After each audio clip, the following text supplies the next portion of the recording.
So I think my wife's best friend might be developing feelings for me. And the worst part, my wife doesn't want to believe me. Look, I get how that sounds. Trust me, I know. Sounds narcissistic, right? Like I think I'm God's gift to women.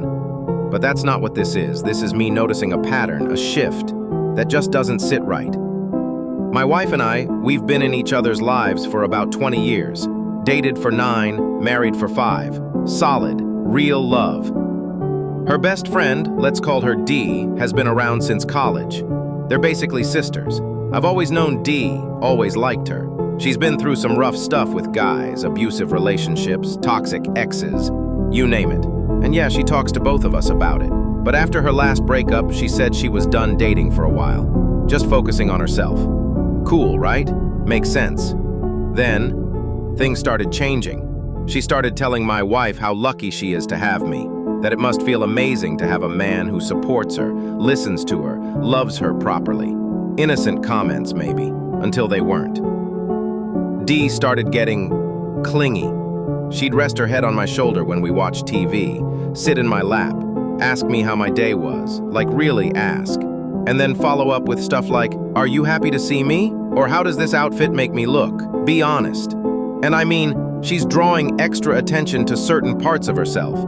It's not subtle. The worst part? My wife made a joke one day about Dee being my second wife.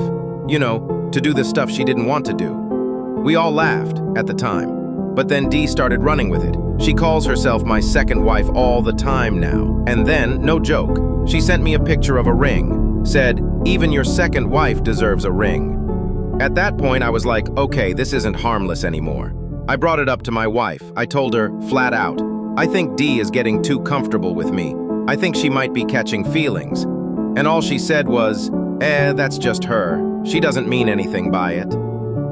But that's the thing, I think she does. Not in some big, dramatic homewrecker way, but in that subtle, emotional attachment way, like she's getting something from me that she's never had. Validation, safety, consistency, and she's building this little fantasy in her head. I'm not interested in it. I love my wife. I don't want secrets. I don't want weird tension in my house. But what do I do when the person crossing lines is her best friend? And the one person I need to believe me just doesn't want to see it. I don't know, maybe I'm overthinking it, but man, it doesn't feel right.